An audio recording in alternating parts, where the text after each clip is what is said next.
Bonjour les petits chats, j'espère que vous allez bien. Comme il fait super beau, je me suis dit que j'allais faire la vidéo dehors, faut en profiter hein, tant que c'est encore un petit peu l'été. Et donc, pour rester dans le thème de la rentrée scolaire, j'ai décidé de vous proposer une sélection de produits sans gluten orientés rentrée scolaire. Et donc je vais diviser ça en catégories suivant les moments de repas de la journée. Donc c'est-à-dire que je vais commencer par le goûter de 10h et de 4h, et puis je vais passer au repas du midi. La première chose que j'ai faite, c'est sélectionner des biscuits que je trouve sympas à emporter à l'école. On va commencer par des biscuits que j'ai achetés quand j'ai été en France, mais qui je pense ne sont pas trop difficiles à trouver en Belgique. Donc c'est chez la marque Allergo et ce sont des petits biscuits nappés au chocolat un petit peu sablés. Et donc comme d'habitude c'est sans gluten, sans lait, sans œufs.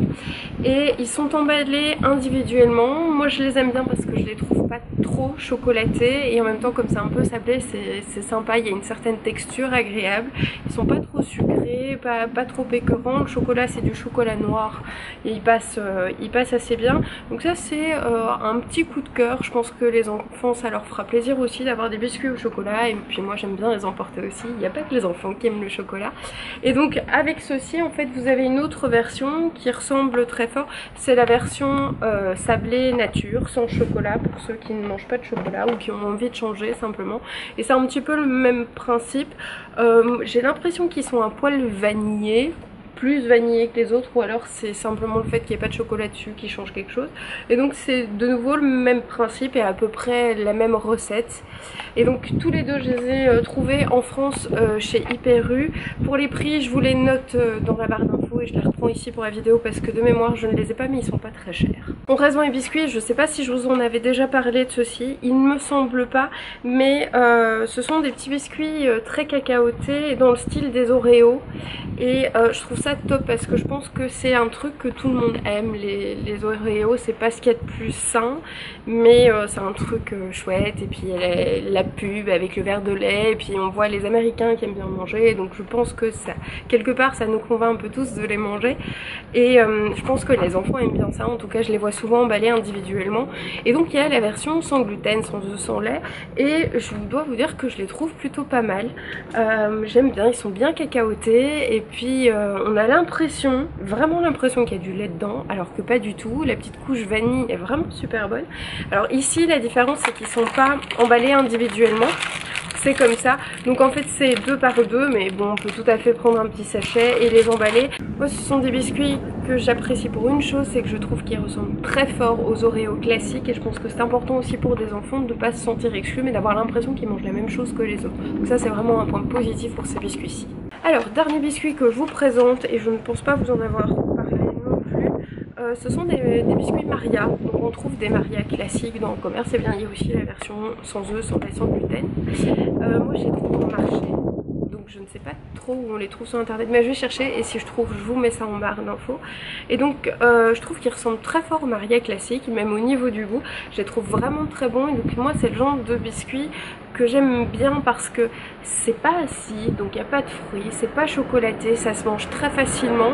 Donc moi je m'en prends toujours un petit paquet que j'emballe et je les emporte avec, et j'aime bien les manger à 10h ou à 4h quand j'ai un petit creux, ça passe tout seul. Alors passons à présent au repas du midi. Et là en France j'ai trouvé 2 pains, tous les deux de la marque Allergo, et c'est quasiment le même pain. En fait vous avez un pain blanc riche en fibres et vous avez un pain aux graines. Et je les aime beaucoup parce qu'en fait ils sont un petit peu briochés, ce qui est très difficile à obtenir sans œufs ou sans lait. Donc c'est un pain assez léger, c'est un pain qui passe tout seul et qui peut être très sympa si jamais vous avez envie de faire des croque-monsieur.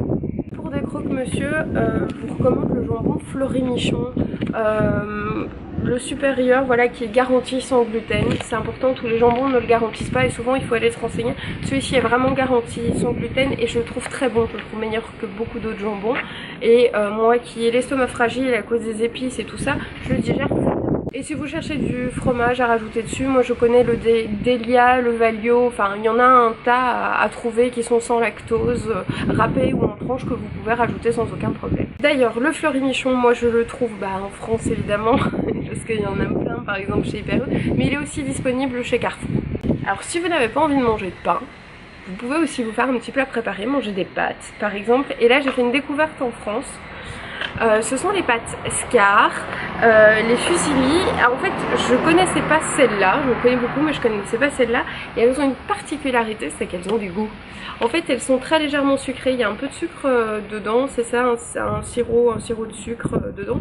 Et ça change tout, ça leur donne du goût. En plus d'avoir une chouette texture, elles ont du goût. Alors juste, si vous les mettez, si vous voulez laisser refroidir, je vous conseille quelque chose, c'est de ne pas les mettre au frigo parce qu'une fois qu'elles sont froides, elles deviennent vraiment dures. Ou alors vous avez un four à micro-ondes et ça change tout, mais autrement laissez-les juste refroidir à température ambiante. Et puis après le lendemain vous rajoutez les autres choses qui doivent être au frais, mais ne les laissez pas au frigo parce qu'autrement elles sont vraiment dures sous la dent et c'est pratiquement immangeable. Et donc elles aussi je les ai trouvées chez Hyper U, je les ai pas trouvées chez Carrefour en Belgique, je sais pas trop où les chercher. C'est comme ça que j'ai appris aussi qu'en France ils avaient des pâtes Barilla sans gluten, qu'elles étaient vraiment excellentes, et j'ai été vérifiée en Belgique, je ne les ai pas trouvées dans les supermarchés. Ils disent qu'elles arriveront prochainement en Belgique, donc je les achèterai sans doute en France, je les testerai et puis je vous dirai ce que j'en pense et j'espère qu'elles arriveront rapidement en Belgique. Ensuite, quand on a terminé son bon petit plat, on mange souvent à l'école un petit dessert, et là comme dessert je vous propose des sojasun. Donc les sojasun ce sont simplement des yaourts aux fruits et au soja. En Belgique on a la marque Alpro et en France j'ai jamais trouvé Alpro, peut-être dans le nord, mais autrement je trouve toujours sojasun et en fait je les trouve meilleurs que les yaourts Alpro. Ce que je reproche aux yaourts Alpro c'est d'être souvent acides, alors que ici ils sont pas du tout acides, ils sont très doux et même au niveau de l'onctuosité c'est autre chose. Donc à chaque fois que je viens en France je fais mon plein de sojasun. En plus ça vous avez des super parfums, donc là c'est fruits rouges mais vous avez cassis, vous avez abricot goyave, j'aime vraiment beaucoup. Vous avez un autre framboise quelque chose qui est délicieux, et un aux figues que je prends à chaque fois aussi. Et donc à emporter, en plus de son petit casse-croûte comme dessert, un petit yaourt, je trouve que c'est un bon plan, c'est une bonne idée. Donc voilà, j'ai fait le tour des petits produits pour la rentrée. J'espère que ça vous donne quelques idées pour vos enfants, pour vous-même, pour aller au boulot, comme petit truc à emporter, parce que c'est pas évident quand on est allergique au gluten. On peut pas se dire bon bah je suis pas prévoyant, c'est pas grave, j'irai me commander un sandwich comme fait tout le monde, mais ben non, c'est pas le cas. Quand on est allergique il faut être prévoyant, il faut penser à ce genre de choses, et je pense qu'il y a moyen de se faciliter la vie sans que ce soit des grosses préparations chaque jour, et d'avoir son petit stock, des petites choses faciles à faire, un peu de pain, un petit peu de pâtes et des petites choses comme ça, et finalement c'est pas si pénible que ça et on s'en sort assez bien. Donc je vous souhaite à tous une bonne rentrée scolaire, peu importe l'âge, peu importe que vous soyez élève ou prof, ou même à votre boulot, parce que souvent c'est retour de vacances et on retourne travailler. Je vous souhaite plein de courage, j'espère que cette nouvelle année va bien se passer pour vous. Je vous fais plein de gros bisous et je vous dis à très vite pour une prochaine vidéo. Ciao ciao.